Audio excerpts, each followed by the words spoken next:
Hey, BraveCo men. This week's podcast is from our BraveCo conference last year. It's John Eldredge's message about getting adventure into your life. I hope you enjoy it. Have a great week. We live in a time where masculinity is shamed and men don't know what it means to be a man. As a pastor and counselor, I've spent the better part of my life equipping and training others. My goal with this show is to translate my hard-earned experience into tools and tactics to help you become stronger as a man. This is the BraveCo podcast. I'm your host, Jason Vellet.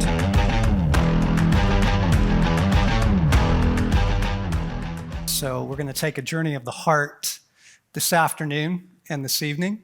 Proverbs 4:23, Danny quoted this morning. We're going to come back to that verse now. Proverbs 4:23, above all else, we're going to throw that up on the screen. Above all else, it's your heart, guys. Because it is the wellspring of life. From it flows the issues of life. Okay, the heart is the center of the action. Okay, the heart is a phenomenal thing to have. Because with a heart, you can love. And you can fall in love. With a heart, you can laugh. With a heart, you can have friendships. With a heart, you can chase your dreams. You can enjoy your adventures. I mean, a heart is a really phenomenal thing to have. And without a heart, you can't love. And without a heart, you can't have joy and you can't crack up. And without a heart, you can't actually know God.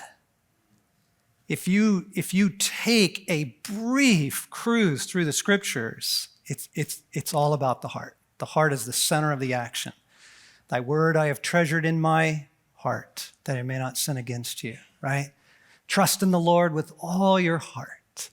Lean not on your own understanding, right? The eyes of the Lord look to and fro throughout the earth for those whose hearts are fully his, that he might show himself mighty on their behalf. Right? You see, I mean, all through it. And Jesus, when he is agonizing over these incredibly infuriating people, highly religious people are the hardest people to be around. They're just so infuriating. And what he says is, well, they honor me with their lips, but their hearts are in another county, right? They're just far from. So you get that. Paul prays this phenomenal prayer in Ephesians 3, that God would strengthen you in your inmost being so that Christ may dwell in your heart. Okay, so the heart's the center of the action. And all the progress, in fact, even courage, okay, from a French word, the word coeur, which is the word heart. Courage is to have heart. Okay, so if you're going to make any progress in your life, I mean, any headway anywhere, finding your mission, finding a girl, maintaining a marriage, winning the hearts of your kids, on and on and on and on. Finding joy. If you're going to have any progress in your heart, in your life, it is because you are becoming more wholehearted. The journey is a journey towards wholeheartedness. And the mission of Jesus is the restoration of the heart. Okay, that's the goal. That's where we're going, all right? So I want to pray together and just invite Jesus to do that with us over these sessions we get to share. Jesus, come from my heart. You don't even need to bow your head. You don't need to close your eyes. God's the least religious person you'll ever meet. Jesus was super kind to everybody he met, but there was one group of people he did not have a whole lot of patience for. Highly religious people.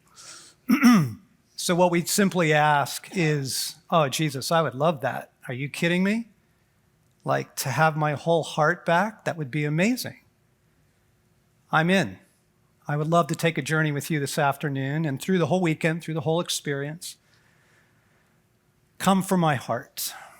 Come from my heart. I give you access. Okay, I give you access. Help me locate my heart. Show me, God. Let's go. Let's go. The Spirit of the living God, take me into wholeheartedness. Take me on that journey. In the name of Jesus, we pray. Okay.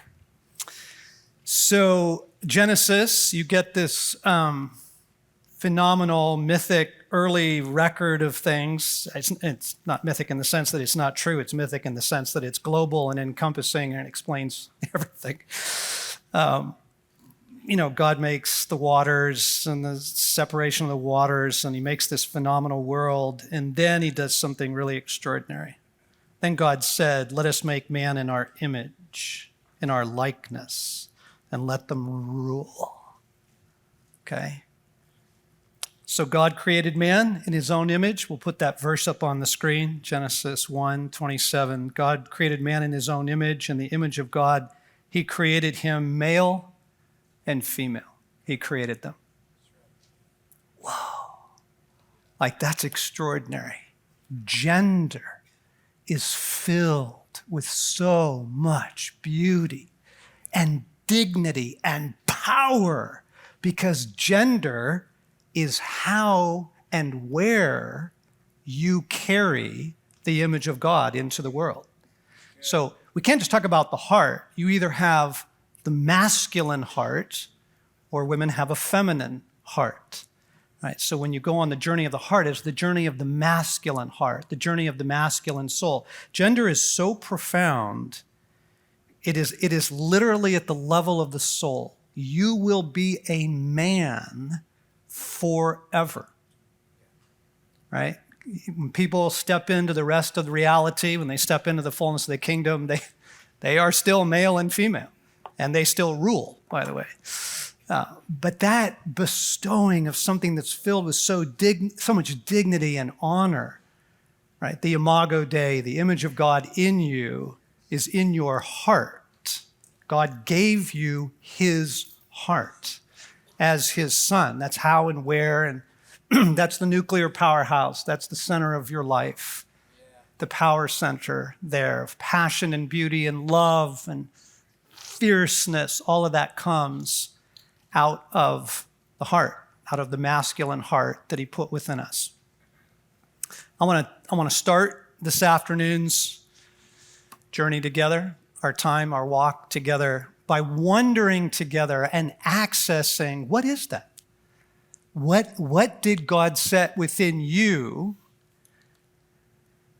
uniquely in your masculine soul? Because as Danny said this morning, he said there's a calling we all share together. We are men here on the earth in this hour. And can I just add, if you've been appointed to be on the earth in this hour, you are a Navy SEAL. Like, I'm telling you, like, you kidding me? This is like a gnarly time to be on the earth. We'll get into more of that later and why that is. But like, wow, we share this calling to carry the image of the heart of God into the world in our masculinity, in the masculine soul. Okay, but then there's things that God put within you very uniquely. Each man in this room has such a unique story, such a unique set of passions and questions and wounds, and all of that. So we have a commonality that stretches across time and space, and then there's a uniqueness to the masculine soul in you, the masculine heart in you. And that's why you're here, right? You're like, oh man, I'd love more of that back. Like, God, what do you want to do in me to restore that image in me? I don't have this quote on the screen, but St. Irenaeus said that the glory of God is man fully alive. Is that killer?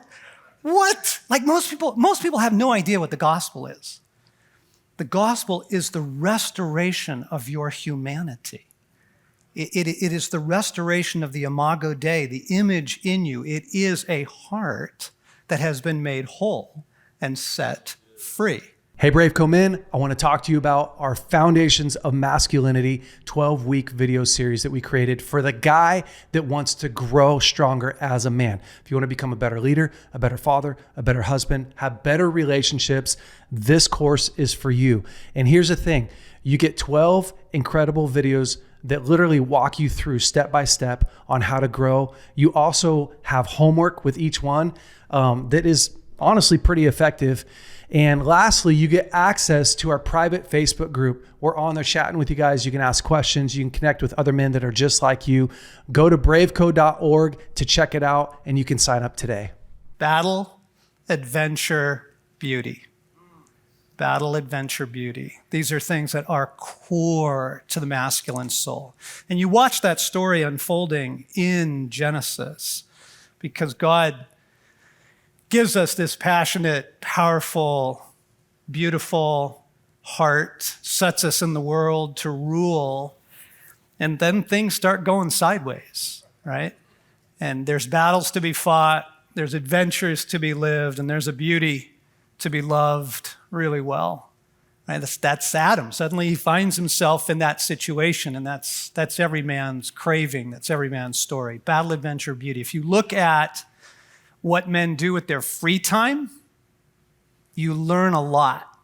If you look at the games little boys play, you learn a lot. Look at the video games that young men love and turn into bestsellers. You learn so much about the masculine soul.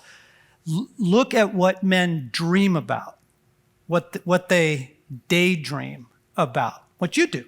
Right, will tell you so much about some of the deep things that God put within us together and God put within you individually, singularly. Battle, adventure, beauty, love, romance. Okay? Let's unpack that for a minute. Actually want you to do an exercise. We're going to do a number of exercises as we go through here. I want you to list very quickly, without editing. So if you got something to write with, if you've got your little journal, do that. If not, you can do this in your head. And online, you can do this very easily. Favorite movies. Don't shout them out. Just jot them down for yourself. Favorite movies. List 3 or 4, 5, 6. Unedited, not prioritized, just favorite movies. What are your favorite movies? What stirs your heart?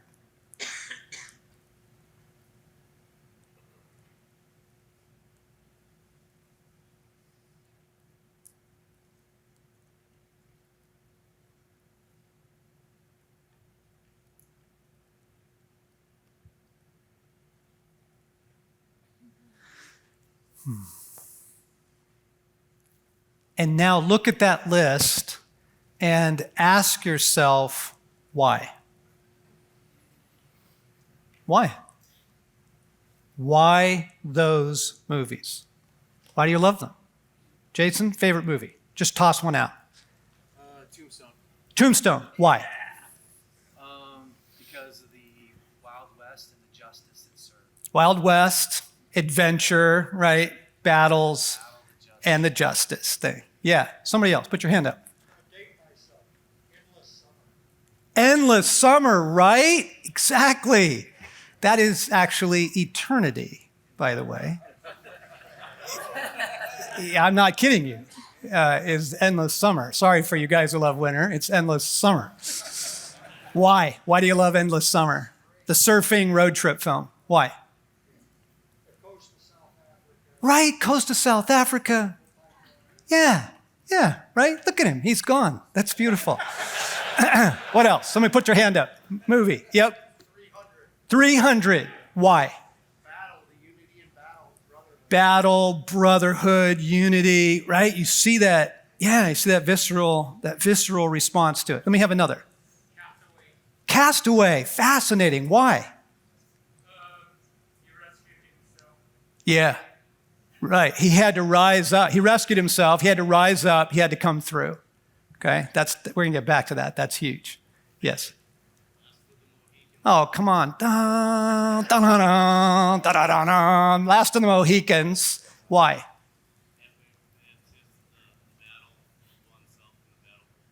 Yes, yeah, epic, the battle for oneself, but the battle for the beauty, right? Come on. Yeah, Chingachgook. That's it, that guy's killer. Yes. The 10 Commandments. Okay, another dated. He's right back there with Endless Summer. So why you and Charlton Heston? I love Charlton Heston, but false identity, true identity. Bingo. Yeah. Overcoming the oppression. Yes. Deliverance, freedom, and seeing the face of God. Come on. All right, there it is. Okay. False identity, real identity, overcoming oppression, not to mention leading like 3 million people to freedom, right? And face to face with God. Okay. Now, what's fascinating is, do you hear, there wasn't one even repeated within 6 guys, right? Isn't that fascinating? So I said there's something universal that we share, but then it's very particular to you. So this is a little nugget for later. The movies that you love are telling you some very important things about your soul and your identity, your true name, and your mission. And you just tuck that away. Don't come on back. Let's, for later, that is a fascinating thing because story is the language of the heart, right? And story speaks in ways that facts and principles and stuff just don't speak. Story speaks. Okay, and so you look at that and you'll find battle, adventure, beauty, battle, adventure, beauty, battle, adventure, beauty. And usually in the same film, or it may just encompass one of those themes. So let's start with battle. Exodus 15:3. Let's put that scripture up on the screen. Exodus 15:3. So after the Exodus, right, this unbelievable throwdown, so Yahweh literally goes to war with the reigning principalities of the earth, who happened to be located in Egypt at the time. They ended up moving over to Babylon. It is a throwdown with these guys, okay? And he sets his people free. It is the archetype of salvation, right? From bondage to freedom. And they're standing there at the edge of the Red Sea, and here comes the entire Egyptian army in chariots barreling down on them. It's a massacre. It's bloodshed. It's the collapse of Afghanistan, right? And God parts the Red Sea. They go through. Army rushes in. Boom. And it was at that moment that they look back and they go, the Lord is a warrior. Our God is a warrior. Yahweh is a warrior. The Lord is his name. God has a warrior heart.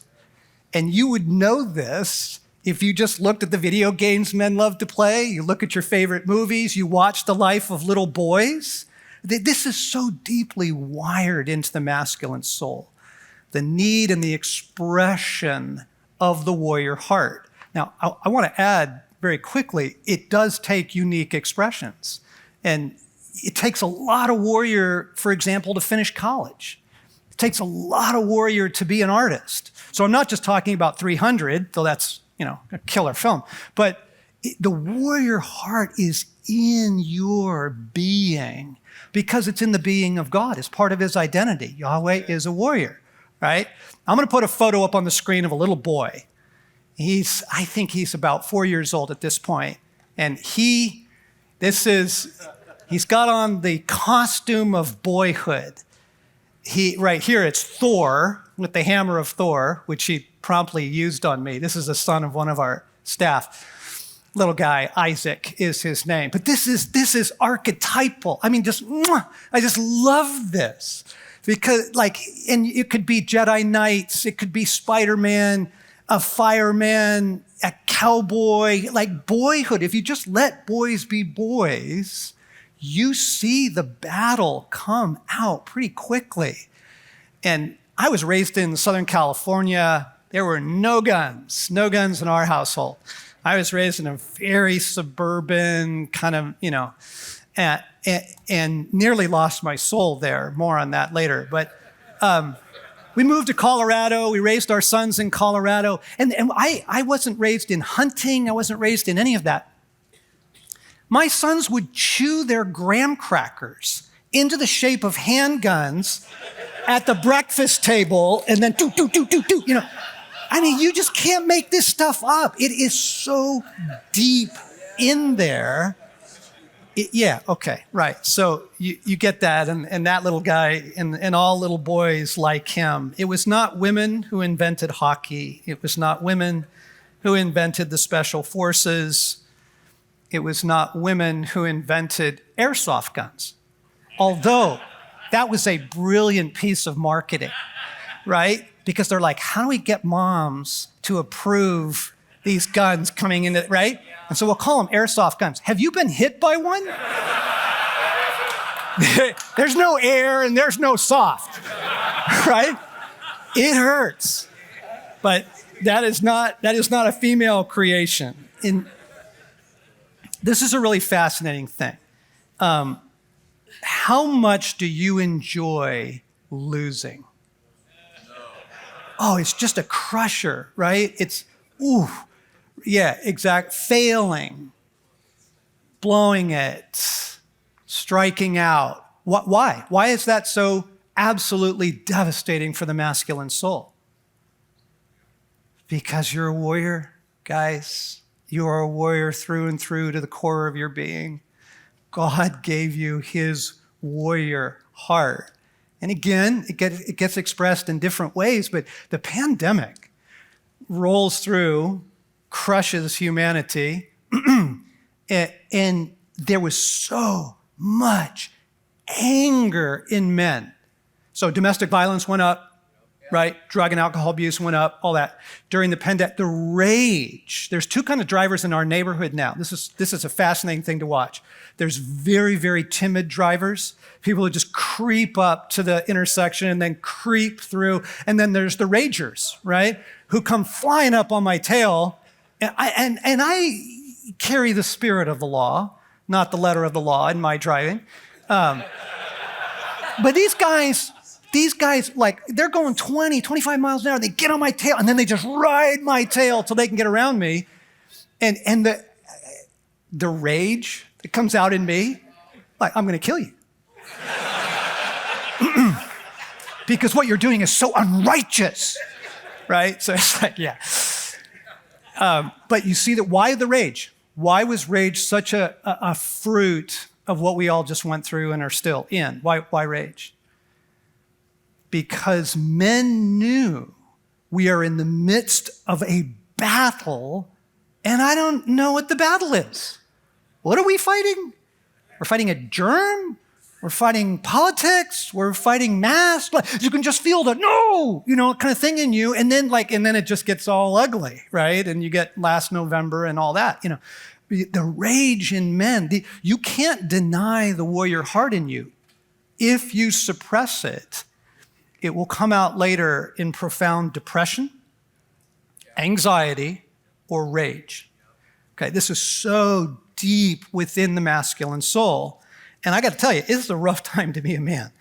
This is a rough time to be male for a whole bunch of reasons. One was the fatherless crisis that Danny was talking about. The other is just massive cultural confusion about gender, about masculinity, and then you got men who are really screwing it up out there and giving masculinity a bad name. So then we need to get rid of masculinity, all that. It's a tough time to be a man. Okay, so let's admit that, and that's why God gave you a warrior heart. God gave you a warrior heart because everything you need in this life, you're going to have to fight for.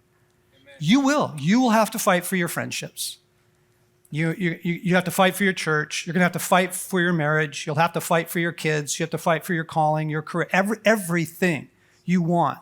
That's how do you train warriors? You put them in war. Like, there's just no other way to get that done. This isn't textbook. This is live, and you are in it right now, okay? But the world we live in right now is very emasculating to boys. Very, very, we're trying to take the warrior heart away from them. Don't be loud, don't be rowdy, don't climb on that, don't get so high, don't go so fast, right? Don't be so, male. right? And so, all that stuff, higher levels of psychopharmaceuticals on boys and that sort of thing, than little girls in public education and all that. I mean, and then the other part of it that makes it really rough to be a man actually is because of what happened to Jesus and to Jesus in the church. That Jesus, Dorothy Sayers says, we have declawed the Lion of Judah and made him a house pet for pious old ladies. Okay, so I want to show you. I want to show you this guy, this Jesus. We're gonna play this little clip here. This is creepy religious Jesus, but this is the Jesus most people think of when they think of Jesus. So let's roll that. Creepy Jesus.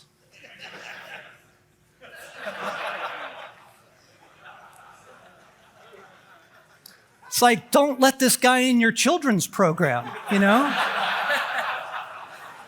Wow, and this, because it's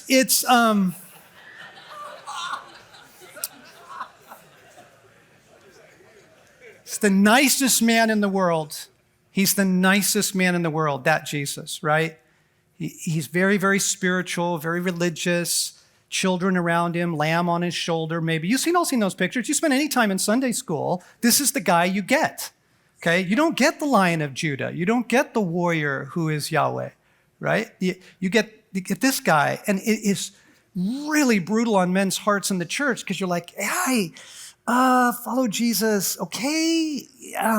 The invitation feels like be a soft man, be a weak man, be a timid man, because this is the guy we're holding up, and you pick most priests, pastors, rectors, deacons in most church settings, we kind of hold up this sort of guy, just the nicest guy in the world, to be the model of masculinity. And it makes it very, very confusing for men. These guys are really very clean. Their fingernails are clean. They pee sitting down. It is emasculated.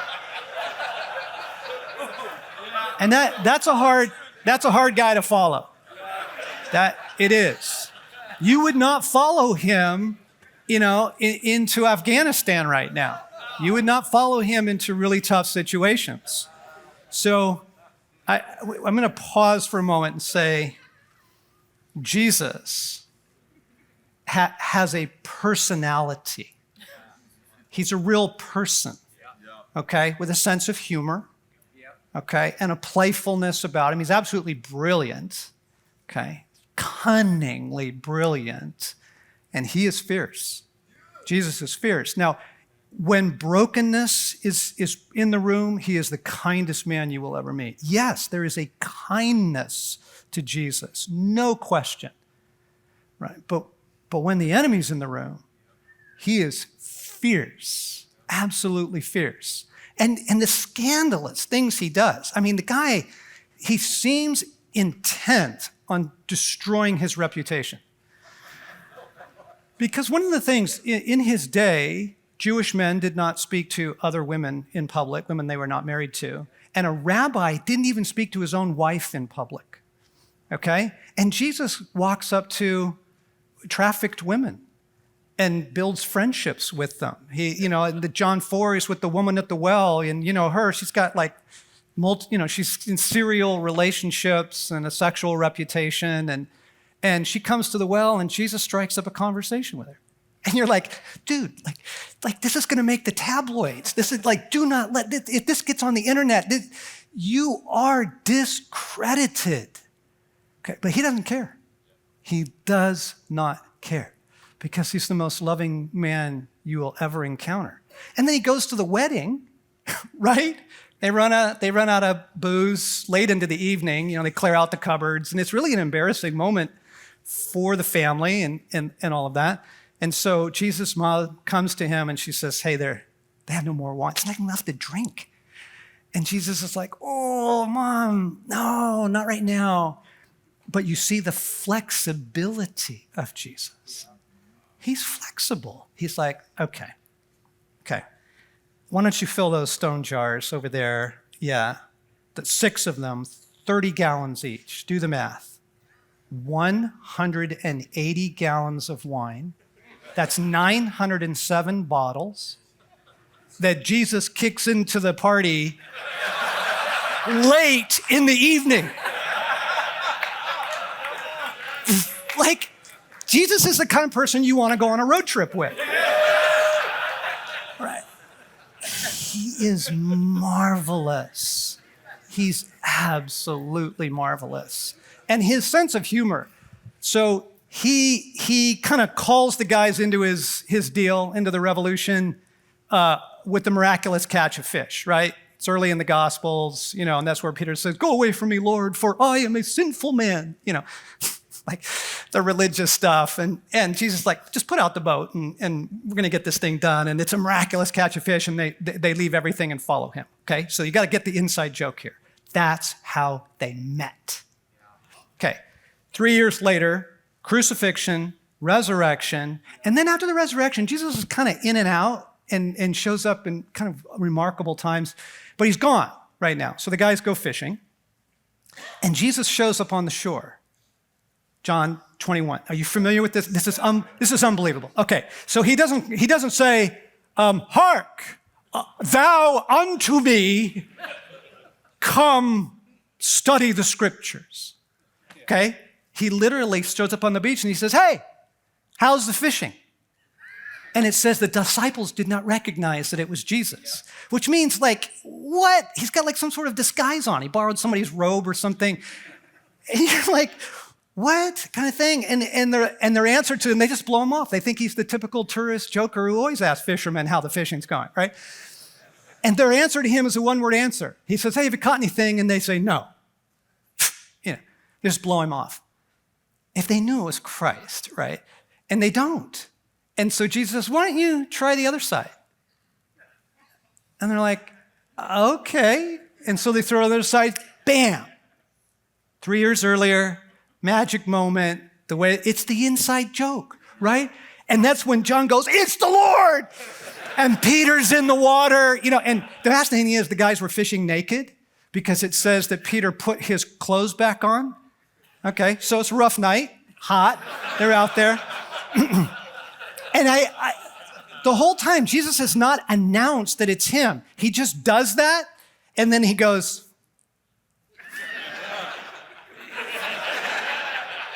and they come. Jesus is phenomenal. He's phenomenal. Okay, this is a man whose company you will really enjoy. Okay, and he is the least religious person you will ever meet. All right, so it's not that guy.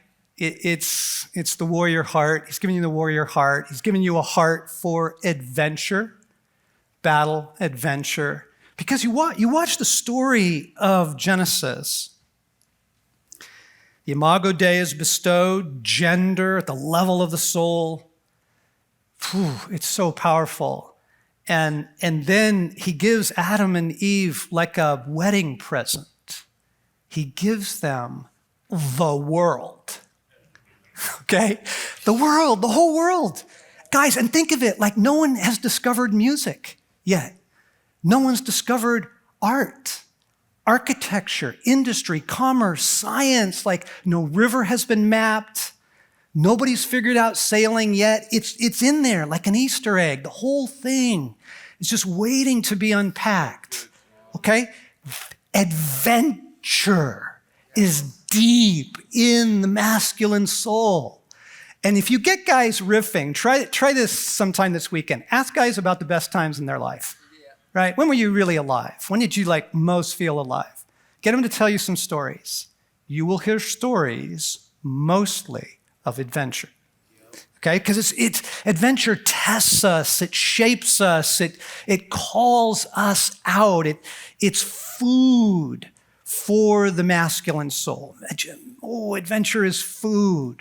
Hey, BraveCo men, I am here to tell you about our BraveCo testimony book, the Father's Edition. This is chocked full of incredible testimonies of God coming through for men, for marriages, for finances. And here's why it's important. In Revelations, it says that we overcome by the blood of the Lamb and the word of our testimony.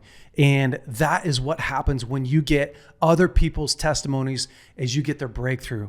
And so I want you to check out this book. If you want something that you can give to your son, you can give to your father, you can give to a friend that will really help them out in life, this book is it. You can go to braveco.org and pick up your copy today.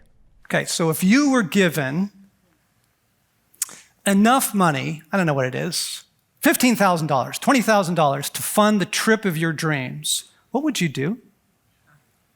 Just give that some thought. You don't need to put your hands up. Somebody is going to bankroll your dream trip. What is it? Where would you go? What would you do? Who would you invite? It's next year. It's really going to happen, okay? Someone is funding your adventure.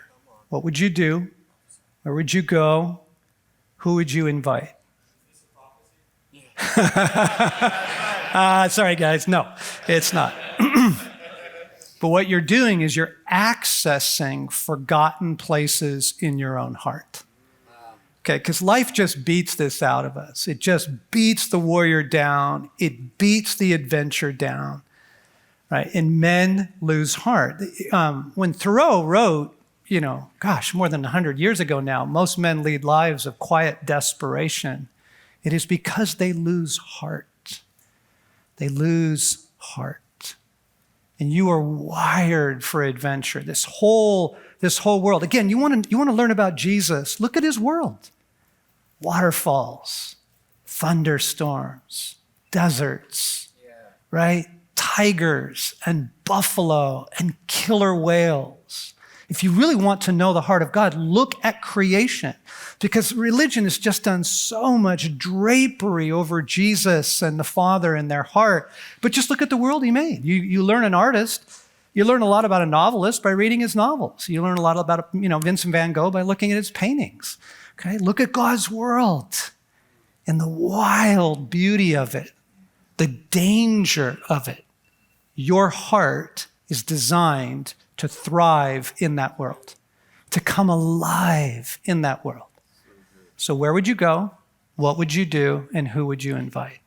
It's a way of accessing lost places in you, okay? Battle, adventure, the beauty. Because what happens next, because in Genesis 2 kind of repeats the story. So it's dust of the earth, right? And Adam becomes a living soul. But Eve's not there yet.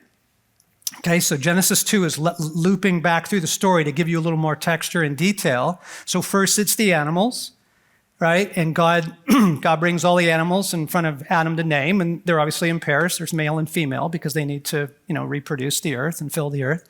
Okay, so any of you guys spend time around like dogs or barnyards or, just kind of animals hanging out, male and female together?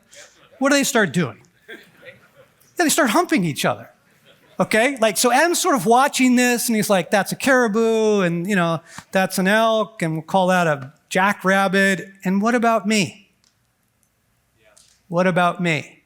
God actually heightens the longing and his loneliness through that whole story of the animals, because he's looking at all these pairs doing, getting it on, and right, and he's got the equipment,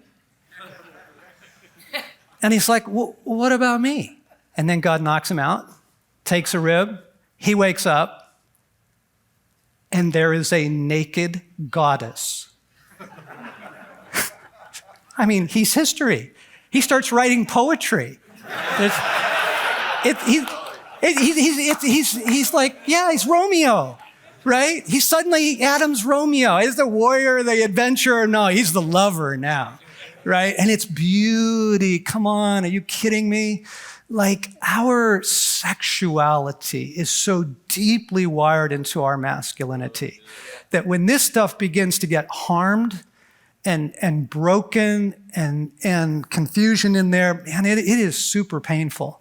because it's so deep in our soul. And like we love it and we hate it because it makes you come alive, but you're not sure you're man enough. And it's a lover and lover all your life. And then there's like confusion about even gender orientation. And I don't know, like it's not really beauty for me, but I do want intimacy. I do crave love and affection. Right? Yep. And then, man, you get bombarded, in a culture like ours, and it's like, whoa, so we run from it instead of seeking wholeheartedness.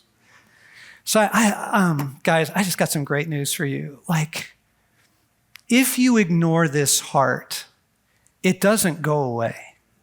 It goes underground. And then the warrior comes out in rage, right?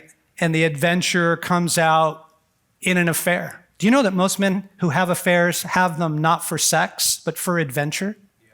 It's true. They're bored. They're just looking for something that makes them come alive. And then that cute little thing bats her eyes at him and he's history, right? Because he's dying inside, okay? Wholeheartedness is your immune system in a world like this. And our sexuality is so deep to our nature. And when Jesus says the Son of Man came to seek and save what was lost, he means everything that was lost, all within us that has been stolen and assaulted and surrendered, if we're honest, right? And taken captive. Right? There are massive parts of our masculinity that are not yet experiencing the healing work of God. But his goal is wholeheartedness. And it's this heart. He is fully committed to the total restoration of your heart and soul as a man.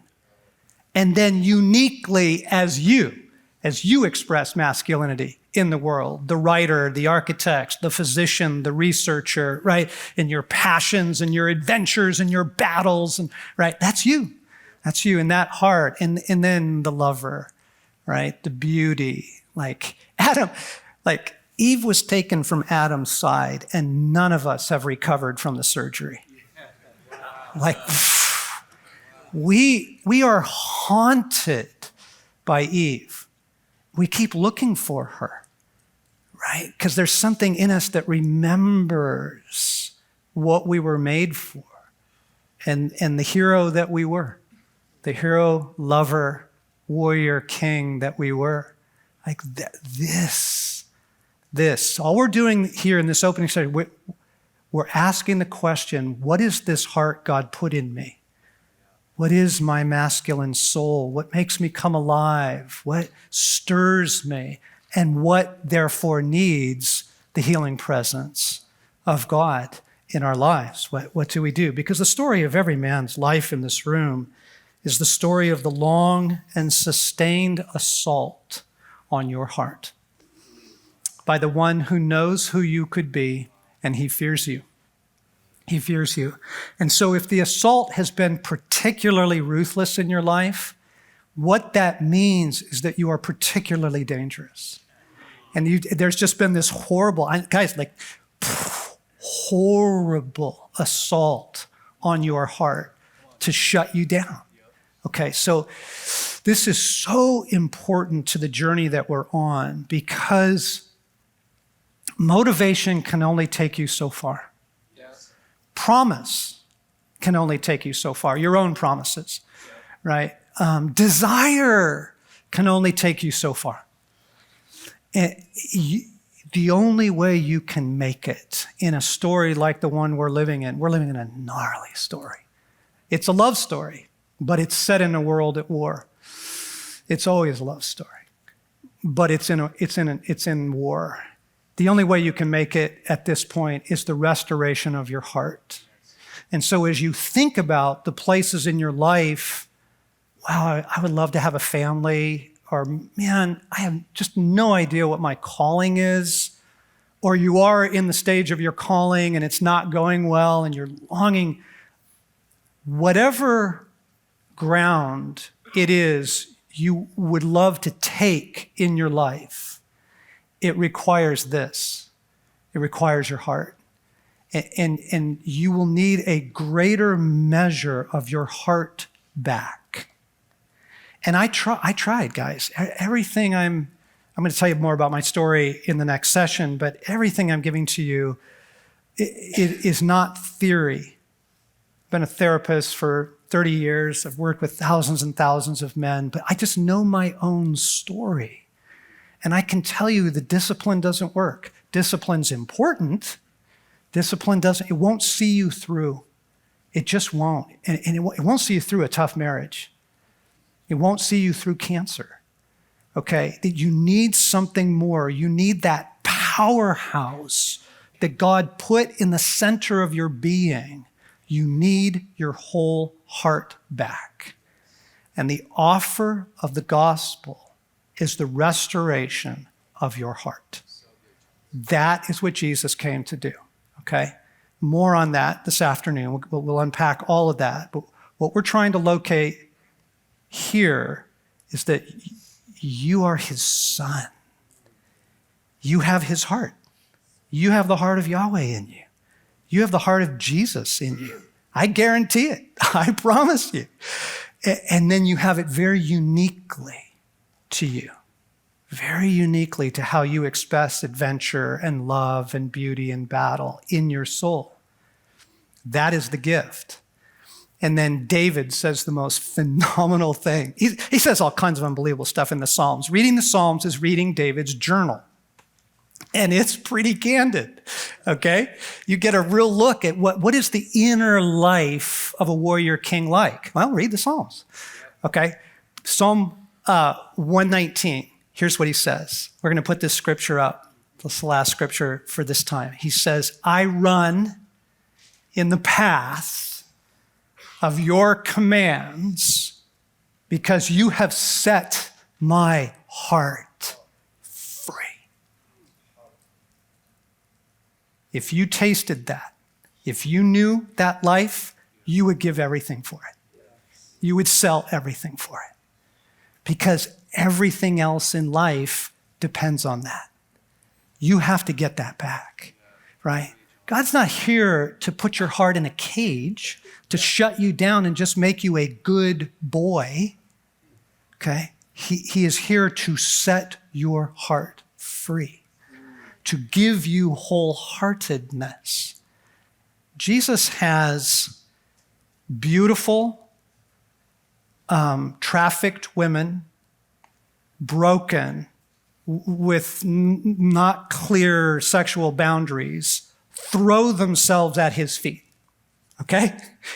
And he's good. He's good. Like, I don't need that. I'm not going to abuse you. I'm not going to take from you, but I'll love you. And I'll invite you into a pretty wild story if you're interested. Like, he's wholehearted. He's well. And it's what enables him to navigate praise and criticism. He's the same guy. Crowds are cheering. The next minute they're calling for his head, right? And he's just the same guy. He's true.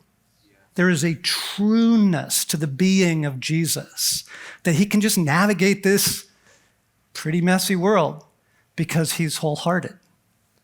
And he would love to do that for you. Hey guys, thanks so much for listening to the BraveCo podcast. If you like this podcast, would you please rate it, review it, leave us a great comment. And if you like this episode in particular, share it with your friends and family. That helps us to spread the word. Guys, stay brave. We'll see you next week.